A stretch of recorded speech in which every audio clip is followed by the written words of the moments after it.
Rugpjūčio 4 dieną keramikos įmonėje Medenė atverta krosnis, kurioje buvo degami 25-ojo Panevėžio tarptautinio keramikos simpoziumo metu sukurti Lietuvos ir užsienio menininkų darbai. Pastarosios praktiškai beveik 3 savaitės praėjo tikrai labai intensyviai, nes menininkai be galo aktyviai dirbo iš tikrųjų, nuo pat ryto iki vėlyvos nakties netgi. Tikrai susirinko labai daug dirbanti komanda iš tikrųjų, labai visi produktyvūs, netinginiavo, taip sakant. Dėl to šiemet prikūrė labai didelių, mastelio prasme didelių darbų, kai kas ir eksperimentuoti bandė, žodžiu, aišku, šiek tiek pakišo koją oro sąlygos, kadangi buvo pakankamai lietingas oras, kas neleidžia darbams džiūti, tai turėjom šiokį tokį iššūkį dėl šito momento.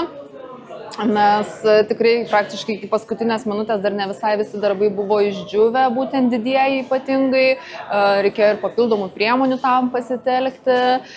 Na ir mes, kaip matome, pirmoji krosnis buvo pilnutėlė, antroji bus ne ką tuštesnė iš tikrųjų ir dar netgi šiek tiek baiminamės, ar tikrai viskas sutilps, bet tikiuosi viskas pavyks puikiai. Dalyviai savo darbus kūrė keramikos įmonės Medenės studijose Dembavoje, kur jų darbai buvo degami aukštos temperatūros krosnyje. The result is a little bit unexpected, but it with ceramics. I think sometimes the glazes turn up not the way you expect if you are working for the first time with them, but I'm quite happy with that. So these are of course some very organic shapes and some bodily-like structures that I wanted to make in my works.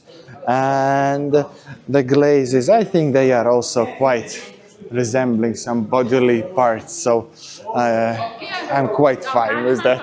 Jis išgyveno visą degimą, truputį gavo oksidų nuo ukrainietės darbo, bet neerzino manęs tas, dėl išryškino tas kaukolytes, tai šiaip džiaugiuosi rezultatų.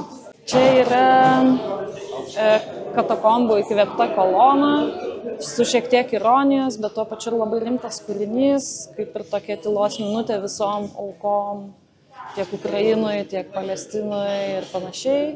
Nes aš paprastai darau su garsu skulptūras, čia yra nebyli, tai tokia tylos minutė. Keramikos degimo procesuose visą laiką būna tam tikrų netikėtumų, tai turbūt visi dalyviai irgi žinojo, kad bet kuriam gali visiškai neaiškių dalykų nutikti. Kai kas gal labiau tikėjusi, kai kas gal mažiau, paskui, aišku, rezultatas būna toks, koks būna. Tai šiuo atveju turim ir labai gerų rezultatų, turim ir šiek tiek nesklandumų, sakykime, tam tikrų trūkių ar panašiai, bet kažkokių labai didelių katastrofų neištiko, tai jau yra gerai, viskas yra pataisoma, lauksim antro degimo ir tikiuosi, jisai bus ne ką mažiau sėkmingas. Simpoziumo dalyviai džiaugiasi suteiktomis kūrybos ir gyvenimo sąlygomis ir visi patenkinti simpoziumo eiga. No, the symposium has been really good. The group dynamics has been quite amazing. We have been working, everybody's been working really hard. We have taken shifts, some take morning shifts, some take night shifts. But the atmosphere and the energy has been really good. We all wanted to really create our ideas and communicate, exchange ideas and learning from each other and just talking about what is it we're doing. And I think it's been really good to see so many different techniques and different approaches and different thoughts and different ideas, and just coming from different cultures has been, yeah, really, really inspiring actually. So it doesn't matter this. I still have 2 more to go, so it's always like that. The other might be the new masterpiece. Labai nuostabus laikas, tai daug iš tikrųjų gavau ir įkvėpimo, ir patirties, vien stebint kitus menininkus, kaip dirba, daug ką išmokau. Ir džiaugiuosi visom pažintim, kurios čia užsimezgė. Ir tiesiog labai puikiai profesionaliai matosi jau tikrai 25 metų patirtis. Gerai labai suorganizuotas renginys. Gyvenam nuostabioje vietoje, maitino labai skaniai, dirbtuvės Midenės taip pat yra labai patogios didelėms skulptūrom. Ir kiek žinau, šita krosnis yra didžiausia Baltijos šalyse, tai tokia proga nulipdyti tokią didžią skulptūrą, labai džiaugiuosi šitą progą. Yeah, we had a very great group of artists from international artists, and it's a super great opportunity to work a large scale and create sculptures.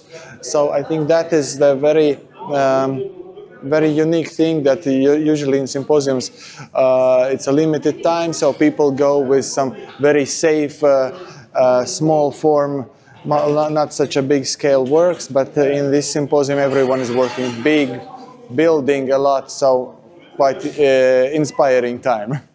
Simpoziumo dalyvių sukurti kūriniai rugpjūtį bus pristatyti Panevėžio miesto dailės galerijoje, vėliau keliaus į Vilnių, Kauną ir Naujamiestį, o galiausiai papildys galerijos akmens masės keramikos kolekciją, kurioje jau sukaupta beveik 700 didelio mastelio kūrinių ir kompozicijų.